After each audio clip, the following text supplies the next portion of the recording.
Hi, St. Louis. How are you? What's happening? Is anybody out there?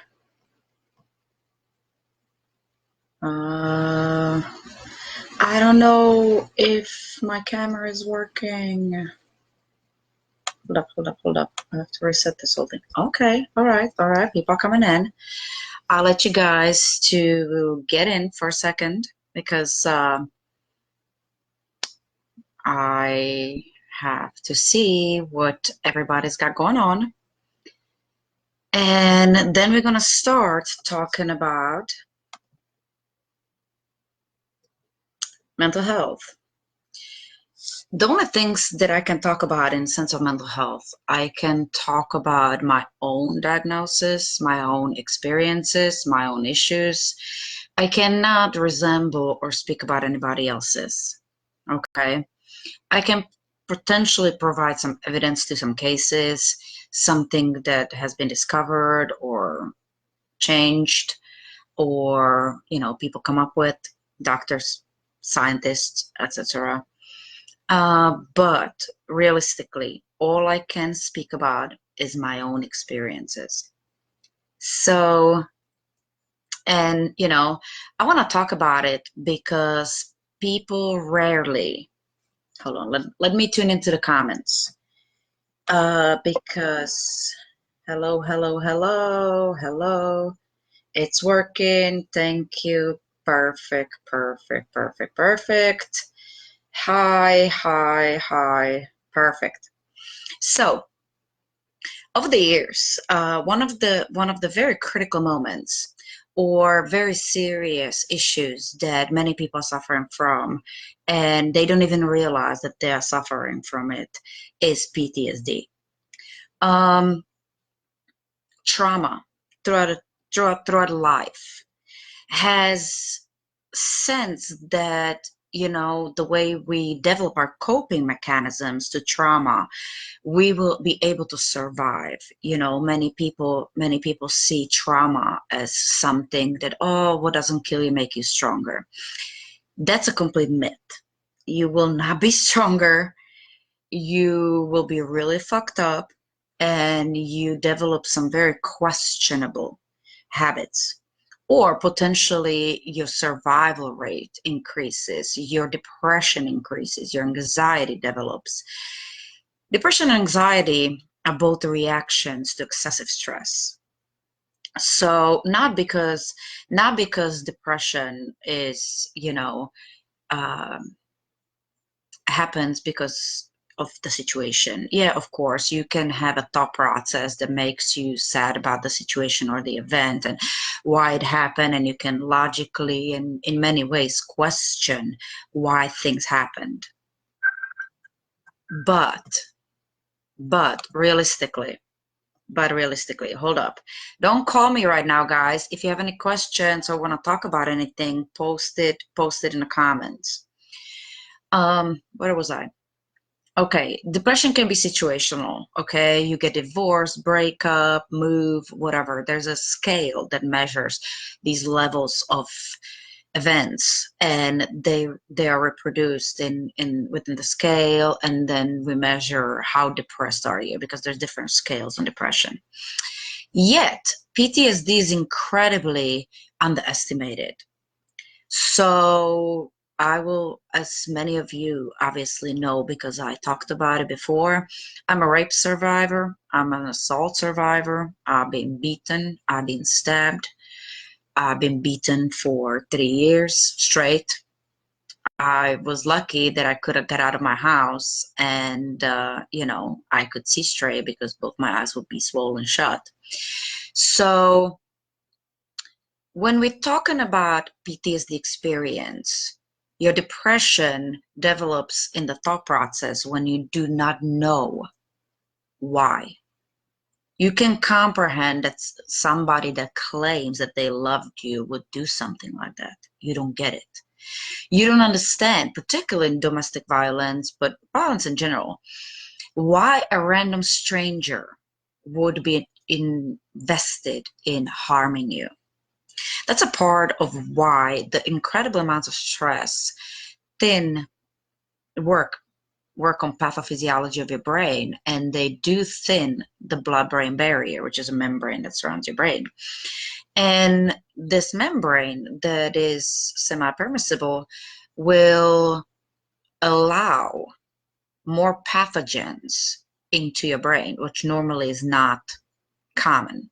The blood-brain barrier prevents the brain from being harmed, or except viruses and bacteria, basically everything else that goes into any other or major organ in the body. So with that being said, when incredible amount of stress that are developed through trauma, your blood-brain barrier thins, and when we are stressed out, we tend to consume more substances that we normally would not. We smoke, we drink, we do drugs, we do whatever. Okay? And people don't realize often that all of these issues have some type of effect, pathophysiological effect on the brain, one way or the other. Either destroy or harm neurons. And when that happens, when all these things happen, dopamine and serotonin, the neurotransmitters, they're the chemicals that connect the axons. They start diminishing. Their functions are worse, and the numbers of them is less. So when depression happens, you start feeling less and less and less.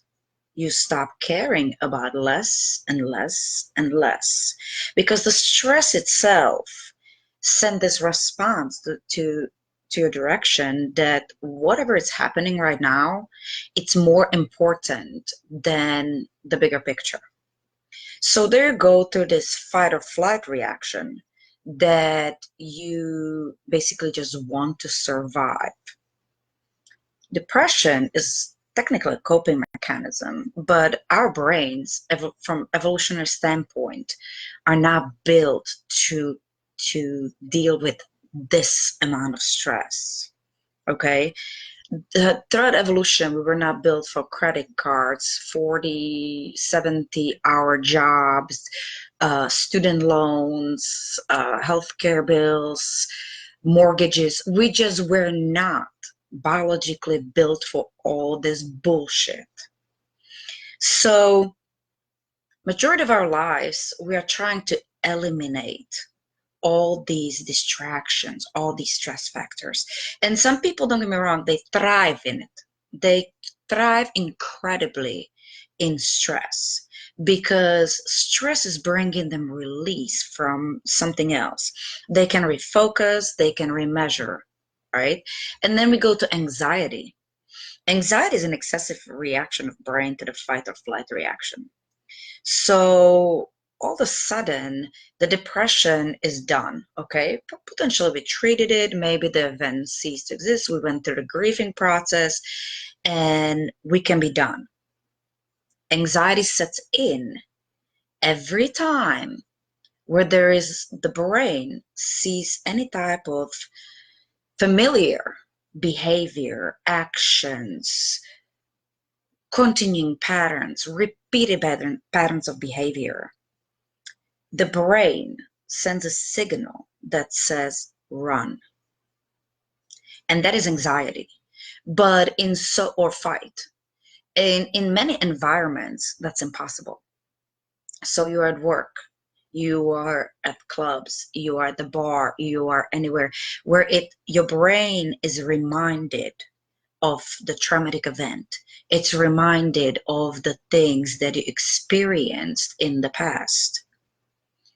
But you cannot get away from it, because you have to work, you have to make money, you have to talk to people, you have to be in the bar, you have to social, blah, blah, blah. Yet in true understanding of anxiety, it's your brain telling you, get the fuck away from these people. It's your brain telling you, get the fuck out of the situation. It's potentially in many people a result of unsolved PTSD. People have this idea that PTSD just comes from, oh, I never been in war. Well, as a foreigner, I can tell you right now that life in America is is pretty similar depending on where you live. Okay, not just where you live, but depending on what you do, what what are your resources, what can be done. And people don't understand that amounts of trauma in America is equal to somebody living in other places of world. That, yeah, you potentially have money, you potentially have a roof over your head, but you're exchanging that for being either around incredibly dangerous people, or you're exchanging it for other values that you would normally never settle for. Now, going back to talking about depression, when you get the feeling that stress cannot be solved, then you get the feeling that your PTSD, which is a post-traumatic stress disorder, cannot be solved. Your mind goes into the feeling called anhedonia. You cannot feel any pleasure. You cannot feel literally anything. At some point, the amount of stress overtook what you understood as normal and made it a complete shit show. So people, when they are coming from PTSD, they come in from bipolar, potentially triggered by PTSD. They come in from a lot of very traumatic events. They start acting abnormal. Abnormal means they expose themselves to a lot of risk taking. They do things that they would never do, illicit drugs, excessive amounts of alcohol, etc., etc. Okay. Sex, drugs, rock and roll. From my own personal statement, when I reach anhedonia, and I tell you this because it's something that people don't realize that it happens. I would consume so much alcohol that I would go to my car, I would vomit, I would fall asleep in my car, and I did not feel, and I turned my seat on, and I did not feel that it was burning my face, burning my side, burning my leg. I was that fucked up. And I don't say this because I want to tell people that, these things happen or these things don't happen. I tell this to people that I understand where you're coming from. I get it. I've been there.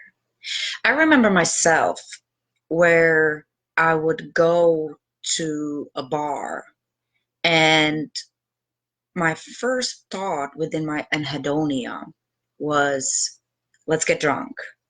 I will get completely shit faced. And then, whoever I was talking to, hey, do you want to fuck? There was not a second thought to it. I didn't care. I didn't thought about it. I didn't want to know their name. Personally, who gives a fuck? You're just there. None of this really mattered. And you're in so much pain mentally and physically, and your stress is so overwhelming that it doesn't matter what people tell you, what people do to you, what you consume. And a lot of people get to the point that, hey, I go drink, hey, I go do drugs, hey, I go fuck or do whatever I do. That's depression. That's severe depression. And at that point, it's incredibly questionable if it can be treated. Because at that point, you start getting these very strong suicidal feelings and suicidal ideas. You're like, man, I tried everything just to feel something. I drank, I fuck, I did drugs, I did whatever, and I still feel nothing. So when you stop feeling, that's the moment where nothing gets to you. You literally want to walk through the traffic and or get shot. I used to make jokes for a while that if there's a mass shooting in St. Louis, I'm the first one going towards the shooter. So, and I'll be like, bro, like if you have to, take out somebody, please don't fucking miss. That's depression. People truly don't understand how when you're smiling and, oh yeah, how may I help you? Oh, how was your day? Oh, wonderful. Uh-huh, uh-huh. Yeah, I understand. Oh yeah, let's go blues. In my mind, I don't give a fuck. I don't care. I don't care who wins. I don't care who loses. I don't care. I just want to feel that will win and I might be happy. I don't have it. I don't care. Same way when people tell me their tragedies, their life events, their important stories. I listened to about 200 of them a day. Okay? As an entertainer, that's all I fucking do. I listen to the shit nonstop. The most professional reaction is, uh-huh, uh-huh, of course. Oh my God. Oh my God, really? Oh my God. Yes, absolutely. It's never ending. It's also called a smiling depression. I can be literally having the feelings of wanting to jump off the bridge, and I'd be like, oh, really? Oh, that's so interesting. You're so smart. What a wonderful, great, great man. Oh my God, we're gonna be just great friends. You're so sweet. You're just the best human being on earth. Well, you're paying me. Of course you are. Okay? You're taking me out. You're doing things with me. You're doing things for me so I can enhance any type of fucking feeling. Anything at all. But in reality, you don't want me to say, hey, I don't fucking care, bro. Like, I don't give a fuck. I don't care about the blues. I don't care about the trash. I don't care this planet's gonna end. I hope it does, and I hope the next plague don't miss me. That's depression. And it's post-traumatic stress disorder. People in St. Louis, particularly in St. Louis, I don't really, communicate with people out of town much. But people in St. Louis say, why are you so anti-drug? Okay, I will be very clear about it. I was married to an addict. I have very bad PTSD from my marriage, which means that other people, like I said earlier, other people get this shit from war. Mine was similar to war, okay? I fought for his survival, and I knew probably he's gonna die sooner or later. For some magic, he had, several siblings. He's the only one alive. But important thing about that is that I put so much time and energy into make this deadbeat loser ass motherfucker someone. I created his business. I bought a 5-bedroom huge house. I did everything. I created his world. But after a while, I realized that no matter what I do, it's never enough. It's a typical narcissistic behavior that it's never enough for them. You're not good enough. You're not smart enough. You're not pretty enough. The next girl will be. The next kick, fuck, whatever it is, will be the next high. I wasn't no more the high that he needed. I couldn't be the high. No matter what I did, I could not be the high.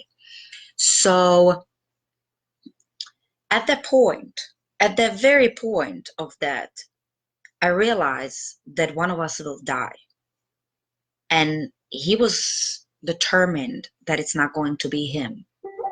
He was determined that it will be me. I was stabbed. I was beaten. I was literally running away every time he stepped through the door.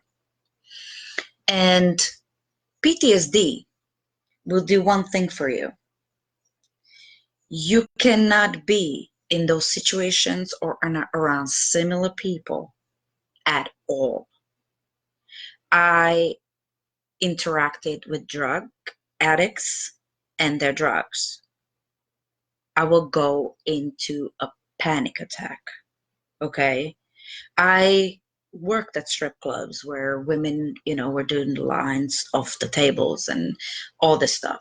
And you go into complete nervous anxiety attack because it reminds you of what you've been through.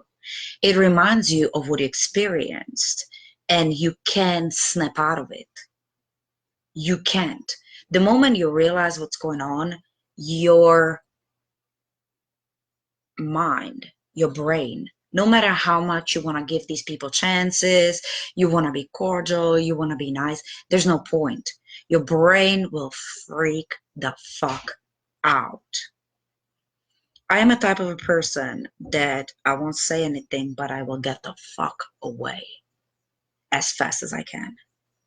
I will not fight you. I will argue. Don't get me wrong. Like if I see it and it's open in my face and you come after me and I point it out and you cannot control that, I will snap.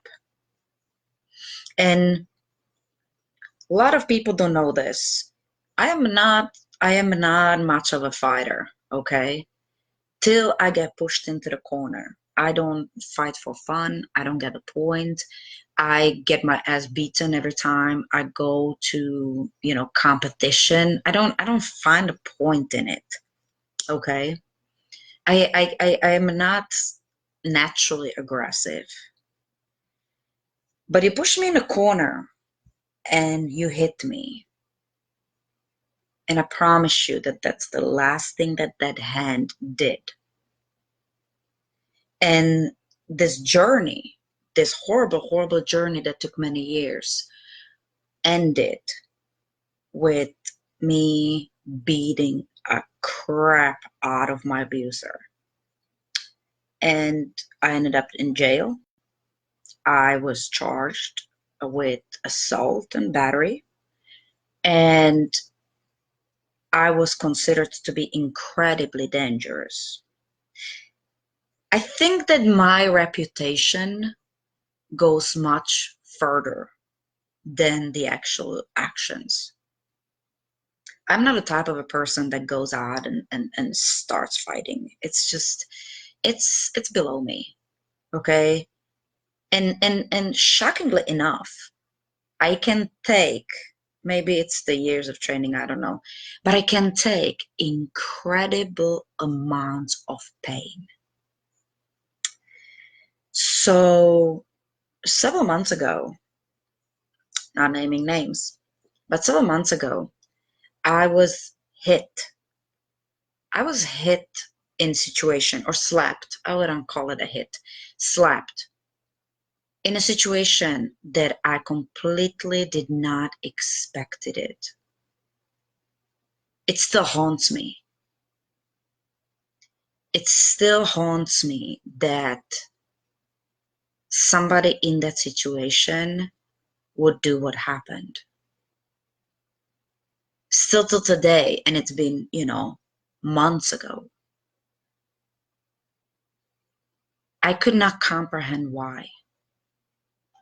What from me or about me would give this person the idea that he could just do it?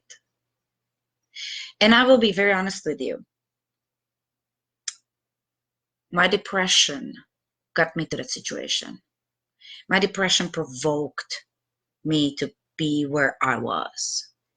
And to that slap, I was, the situation was consensual till that moment.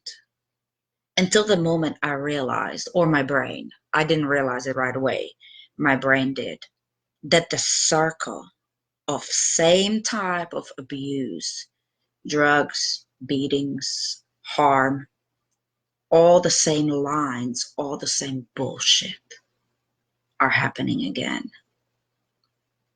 And I needed to get the fuck away from there. So, dear St. Louis, I'm not judging you, but I've been there. And I know when things like that happens, you cannot heal from your own violence, from your own drug abuse, from your own gun violence.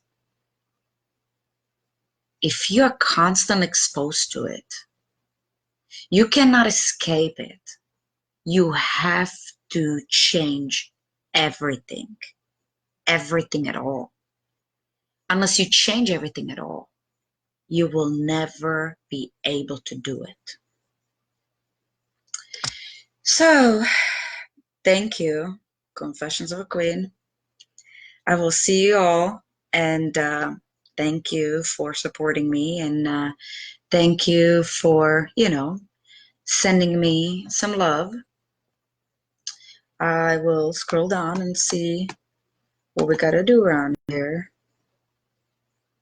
And yep. All right, everybody been around, and yes, I will try to stay with the current events, okay? And I will absolutely 100% of the time share my own experiences about things that, potentially help other people. Because I am a firm believer. I don't believe in any God, all right? Sorry, religious people. I don't believe in any God. I am a firm believer that only human can help another human. So if you can unite over blues and sports and fans and diminish those differences between each other over sports, find something else that we can unite over. Fucking help each other. Okay? Yeah, come on, St. Louis, man. If you want to do this, then you got to go big or go home. Bye.